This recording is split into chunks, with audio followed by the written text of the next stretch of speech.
Then you talked about after the Utah game the importance of getting wins and how good it feel to get back-to-back ones in this fashion against two good teams. Yeah, that was the first one with this team, and it's definitely something we talked about before the game, like stringing them together and understanding that we can turn over at any time, even after we had lost three or four straight.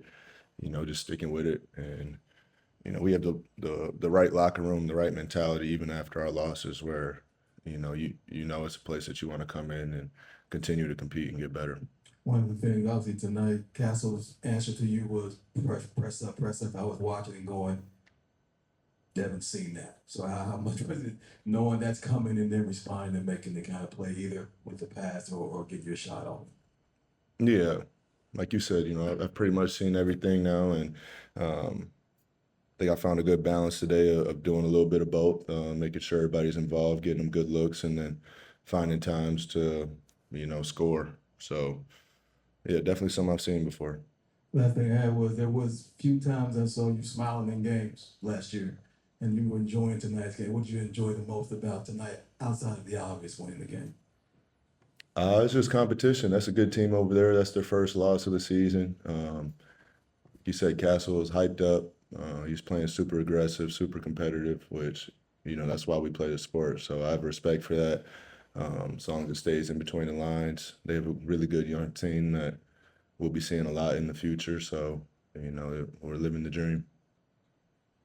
Book coach applauded your defensive intent to start the game for multiple games in a row. Was there a moment for you in the last couple of games where you realized you had to up it there? Anything specific? Uh, no, it kind of depends on who I'm guarding. I think it gets me going guarding somebody that's involved in a lot more actions on the other end instead of playing help defense most of the game. So last game it was Keontae George instead of guarding uh, Flip, and tonight same thing. So just trying to set the tone. There's the stat called potential assists, where it's like the shots that you're setting up that don't go in. Did it feel like you guys were due for one of these where they were falling? Yeah, Just expected for you that keep making the passes you always do. yeah. I mean, some people don't like that sometimes, say I'm overpassing, but then you see nights like tonight where you make the right play and we make the shots we're supposed to that, I believe in my team that they can make, and I've seen them do plenty of times. And now we have a comfortable lead, and that gives me the chance to score with more space now. You gave Castle one of these at the very end of the game. Is that just a good young defender with a little bit more to learn? Yep.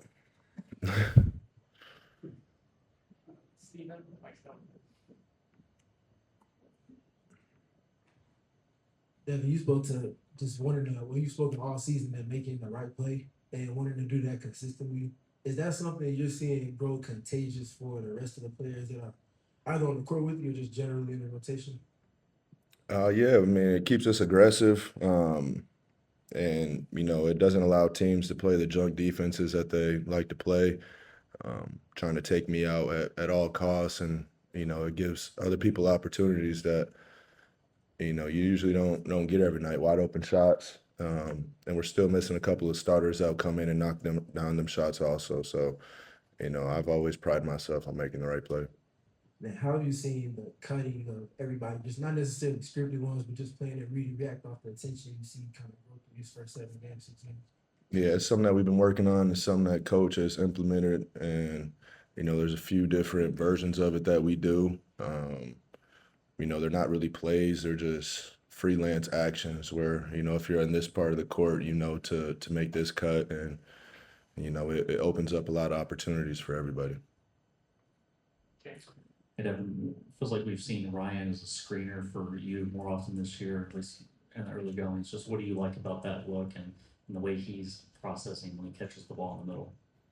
Yeah, he threw a couple lobs today. I think Nick caught one in the middle and caught him on a backdoor cut also. It's just when teams put two on the ball, and then, we play advantage basketball on the backside. And, I think the Spurs try to put Biombo, the 5-man, on Ryan. So, that's also a time to bring him up and have him setting the screens and get out. And if they step up, he makes the right play. And if they don't, he has the athletic ability to dunk it from, the middle of the paint.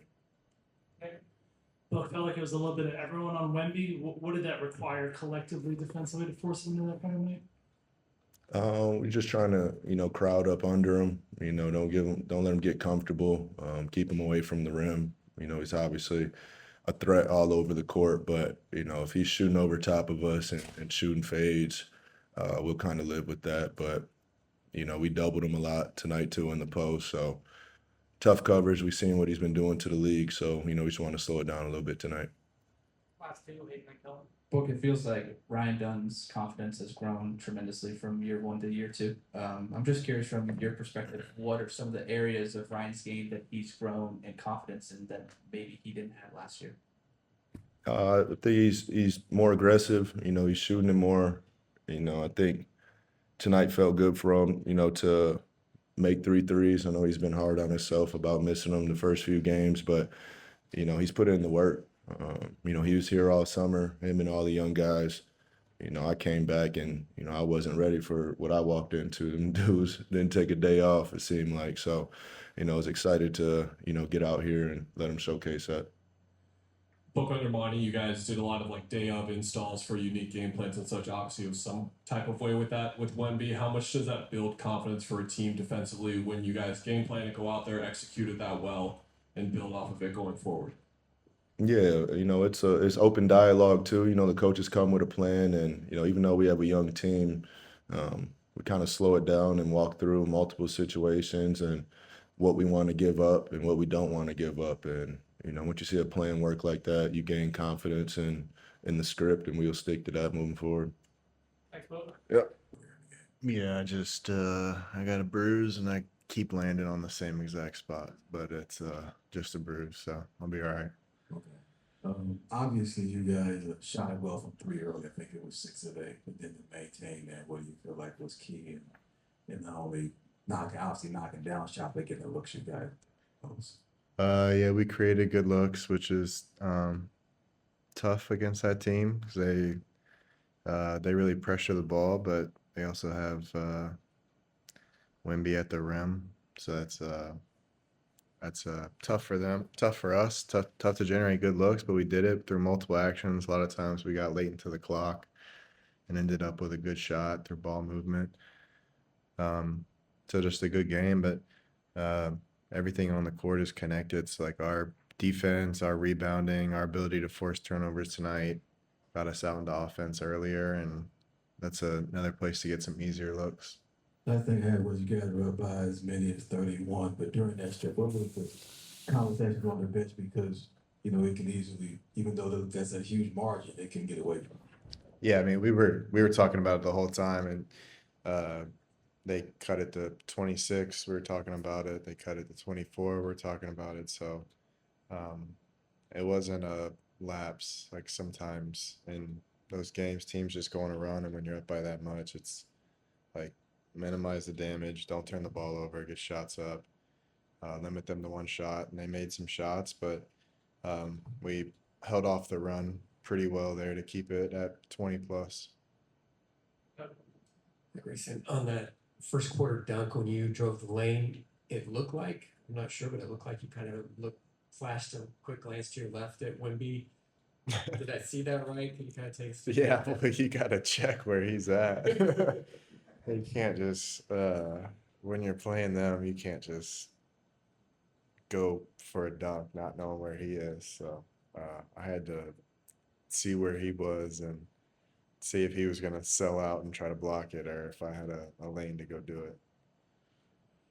Book's always said he's going to make the right play. That has led to some criticism from fans in the past, just who want to see him be more aggressive. But as a guy who's played with him and played against guys who maybe don't think that way with how much they have the ball, how much does it help the team when he's like that? And again tonight, I think it's really helpful, and for him too, he doesn't get tired of it. And like to start the year, like we've had games where we didn't come out and shoot it very well, and most of those shots are coming off of his passes, and he just kind of sticks with it, and Steve keeps making the right play, keeps instilling confidence in the other guys on the court around him, and as the game goes on, that comes back around, because I mean, with all the talent that we have and all the talent that most teams have, like if you continue to make the right play, we're gonna get good looks, and we know how to play off of that. Like we've drilled and gone through in practice how we're attacking blitzes or them being up in the pick and roll, and we have all of our movement, and we have bigs that can pass the ball, we have shooters, we have slashers, so we have everything. So the fact that he's willing to trust it, and he might go a quarter and take only one or two shots because they're just blitzing them, but if we're still generating good looks on the offensive end, he's still happy, and then it always comes back around, and we always need him to get to his game and be aggressive to score the ball too. But I feel like he's done a right job of like just kind of letting that come to him, and letting the game and letting those times where he has to just go get it himself a little bit just happen in the flow.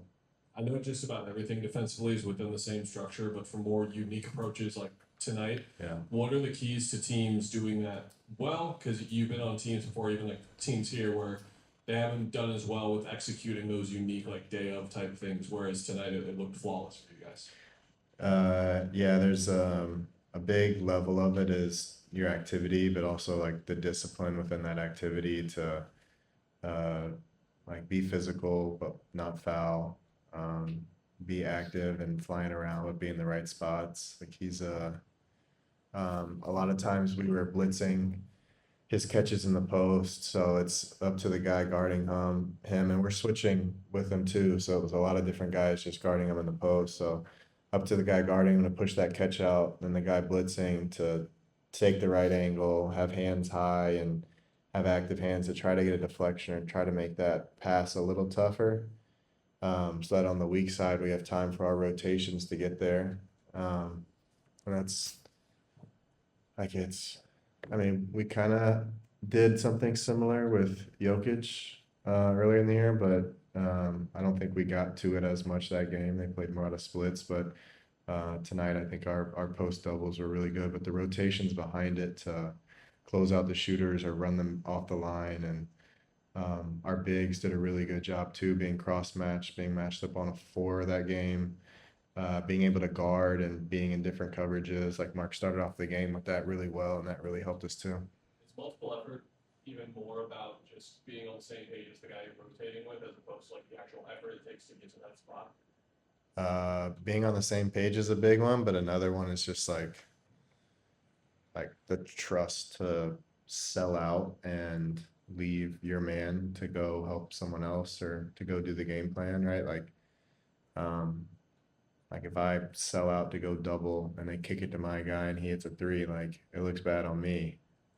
But within the game plan, like I know somebody's going to cover my back, and then I'm going to have the second, third, or fourth rotation on the weak side. And I think we all trust that, and we executed it well tonight.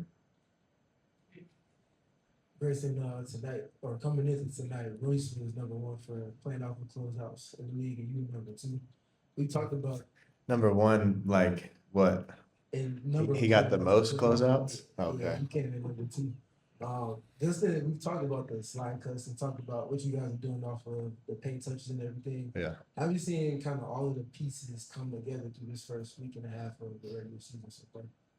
I mean, it's been great. We're fine tuning that too, of when to hold off on it, when to do it, trying to be really smart about it. But, it allows us to put pressure on the rim with some of our guards and slashers that we have on the wing, and messes with them when they try to shift and help. But a big part of playing out of closeouts is just what Book has created so far early in the year. Like the blitzes on pick and rolls that he's facing, like when he gets switches at the top of the key, they're loaded up super heavy, and he's just making the easy kick out. When he gets into the paint, he's kicking it out to shooters and creating closeouts. So a lot of that, like if they're going to blitz him, it's kind of gets us into our closeout game for free, because he'll make the right play and everyone's going to be in the right spot. So I think that's a big part of it. But then like late in the clock, the multiple actions, that's when we kind of get into it within flow. And then in the second quarter, I think you were on the court for it when Ryan went for the dunk against Victor. Yeah. What was your reaction when you saw him get it into action the way that he did and challenge him the way that he did? Yeah, I mean, when he got the ball, he took that dribble to plan at full speed. So I knew it wasn't you could tell he wasn't going for a dump off or a floater or anything. Yeah, I mean, it was a great aggressive play at the rim. Like if you go that quick and get up in the air that fast, it's tough for even the best shot blocker to do something about it. Thanks, Greg. Thanks, Greg. Thank you. How are you seeing him kind of strike that balance of being a facilitator, but then trying to create for himself? Yeah, it was great. I thought even in the first half, I think he had 9 assists in the first half. Yeah, just be aggressive. Be aggressive. Everything else will fall into place. They start showing bodies on him. Obviously, he'll spray it and make good decisions with it. So, really complete game by him offensively. Overall, we had as a team, we had 34 assists. So any night you see that on the box score, it's usually a good night. Coach, with the defensive game plan you were employing, how proud of you were the execution over there? It didn't seem like there were any mistakes at all. It's a tough cover, and it puts a lot of pressure. He does. Wemby puts a lot of pressure on your paint. So do the rest of those guys. Like Castle is downhill into your guts of your defense. So just overall, Royce taking that matchup. That's not an easy one. Just his physicality. All the guys. Anyone that got on him, Goody was on him for a little bit. Of course, our bigs. Just their overall intention to keep them out of the paint. Once they put it on the ground, we know that they want to get into the paint, and then when they spray it out, just get there and know who you're closing out to. So, great job by the group, taking care of our own paint, which is what we've been hammering since day one. Do you think that was your guys' best multiple effort game defensively? I would say so. Again, I think we got to take a look at it.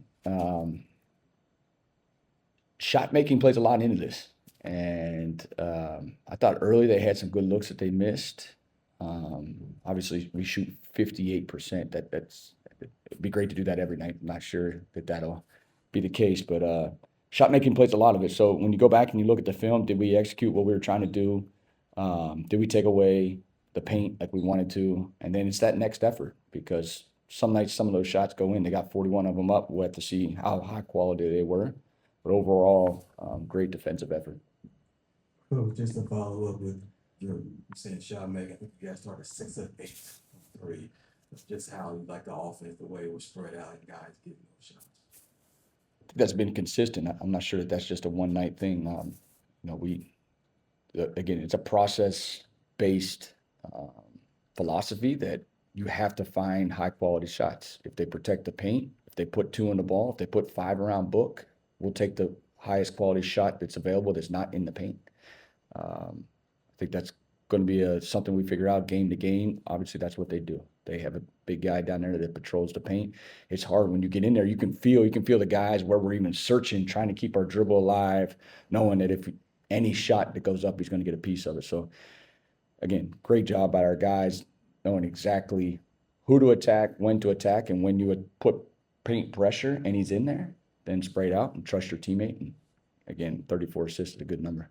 You mentioned obviously Royce and good one on Wemby. I thought that they both in particular were physical with him, not letting him back guys down. How big was that element of defending him? Because, he likes to get a spot, but then not let them get any closer. Yeah, I think that's the goal every night. It's like, don't let them catch it on the spot they want to. And, again, it's the pressure piece to it all. It's as they cross half court, hopefully they feel a little ball pressure bias. Their initial catch, they play a lot through the elbows into the post. Just don't let that catch easy. And that's not only on Royce, Goody, the guys that are guarding that type of player, but also whoever has the basketball. Can we apply enough pressure knowing that they're looking for them? They're looking for them. Their eyes are there. And trusting that we can apply a lot of ball pressure just in case if that guy gets beat, that we have your help behind. So that's just things that we're going to learn, keep getting better at. Tonight was a good test of how we protect the paint, and it was a good job overall. Like I know you're about the whole season, but to have back-to-back wins like this, how are you viewing that now? I think the defense since Denver has been better, and even after the Utah game, excluding the rebound, the glass in Utah, I thought we took a step there. We've taken some steps here with this home stand. We're going to get tested this week. Try not to look too far ahead, but some of these next ones are high-level offensive players. So we'll see. We'll see exactly where we're at. But I did think we took a good step into that direction, excluding that last little piece of the fourth quarter. So we'll fix that part too. Hey, Coach, it feels like Ryan has grown in his confidence, especially attacking downhill and closeouts and things of that sort. How do you grow someone's confidence? What do you say to him to sort of keep that going and to sort of, I don't know, just grow his confidence in terms of attacking off the dribble and, taking the tough defensive assignment? The greatest way to enhance your confidence is to prepare, and he's put the work in. So, look, you can fake it for a while, but in this league, where you're out on the floor, mano a mano every night, if you haven't put the time in, the work in, good chances are that it's not sustainable. And his work that everyone has talked about for both years here in Phoenix, and I'm sure in his college career and high school careers, he's a worker. And, his growth you can see on nights like tonight. And we're going to continue to need even more. I thought he had a big three in front of their bench to kind of stabilize this. But he's going to be there. And the piece that a lot of people miss is Book hit him. And, again, that's Book's confidence in him. So not only do you have to prepare to grow your own confidence when a teammate like that throws you the ball, that means he has confidence in you. So I thought that was a good sight to see. It helped stabilize it in the fourth quarter. But again, his work will always be where he generates his confidence from. Jordan, you mentioned Royce a lot, but what went into the decision to start him on Wemby? I think Royce over the last couple of days, he was marketing Jaren Jackson, marketing. Tonight was Wemby. He's just up for whatever challenge is ahead. And I think oftentimes we forget about Royce and the impact he's had on our group early in the season. He's seen it all. His start of his career was unique. How he came in the league, even his skill set when he first came in the league, I often joke with him because I did see him even before he was in the NBA. He was a driver downhill, and now he's an elite three-point shooter. Just the transition he's made in his career goes back to, again, his work, his toughness, his general spirit of, hey, I'm going to stay out of the mess. I'm going to stay about winning, stay about the right stuff. He's had a great start to the season. It's almost like a security blanket for us as coaches, knowing that we can throw him in there on any matchup, any night, and he'll have success. Jordan, when you look at the starting unit and you talk about the defensive process a little bit, the Mark Williams side of it, as a role, if you will, how you got gauge his potential in that role? Because it feels like we saw him do it a little bit in Charlotte, but it feels like the personnel here just kind of suggests that he can do that a little more too. You're saying as a defender? Yeah, Yeah. I mean, his presence, his general presence, you can feel him out there. I think there's still growth, and I think he'd be the first to tell you when to go, when not to go, because if he goes and he can't get it, we lose rebounding position. So I think he's shown a great ability to play on the perimeter. Tonight's a unique challenge, guarding basically a guard, and Harrison Barnes came in as a guard and a perimeter scorer. And then the unique challenge of playing pick and roll. They were popping Keldon Johnson. He has to guard on the perimeter. He has to communicate a switch. And then the defensive rotations behind it. And we would love for him to be at the rim on every single drive. Sometimes it can't happen. But he's shown great steps. But again, he hasn't had a ton of reps with our group. Like, we're getting more reps in game than we did any time in the offseason with them on the court with our guys. So we're going to try to speed that up as fast as we can. But yeah, overall, when he's out there, you just feel a different way because of his size. And then with Ryan on the offensive side, I feel like over the road trip, we saw a couple teams cross-matching him and things like that. saw a little bit tonight too, using him as a screener. What are the conversations with him about how to stay effective and find impact regardless of what other teams are doing to him offensively? I think it's regardless of Ryan, it's in transition. You never know who's guarding who. So, and obviously we play a lot of pick and roll. So just recognizing who's guarding you at any time on the court and anticipating or knowing what coverage that they're in. So if he has a big on him, now he knows it's a different type of screen at a different level and what our goal is in those actions. So again, just something we got to rep out a little bit more, but he's 3 for 4. So you can keep putting him on him at times. You know, if he's going to space into the corner and make shots, he can attack. We attacked him as a screen and roller. Whatever is the case, whatever the coverage is on any of our players, we'll be ready to execute. Hey, Coach, what is the confidence or the psychological effect you see that it has when Devin trusts his teammates just over and over, time and time again? Obviously, it's impactful, but I haven't seen anything different. So it's the only thing I know since I've been here. He continues to make the right pass, make the right play. I think I've said that consistently. No matter what coverage, how many shots he gets, he's just going to make the right play. And I think we all feel good about his decision making in those spots. And again, we kind of know where we're going offensively when the ball gets to a certain spot. But yeah, I thought overall his gameplay, his command of the offense tonight was at a high level. It obviously started out really well. But I think we all should applaud him for his defense. Again, like I thought his defense intent to start the game, that's multiple games in a row where he was able to set the tone, not only with his offense, but with his defense.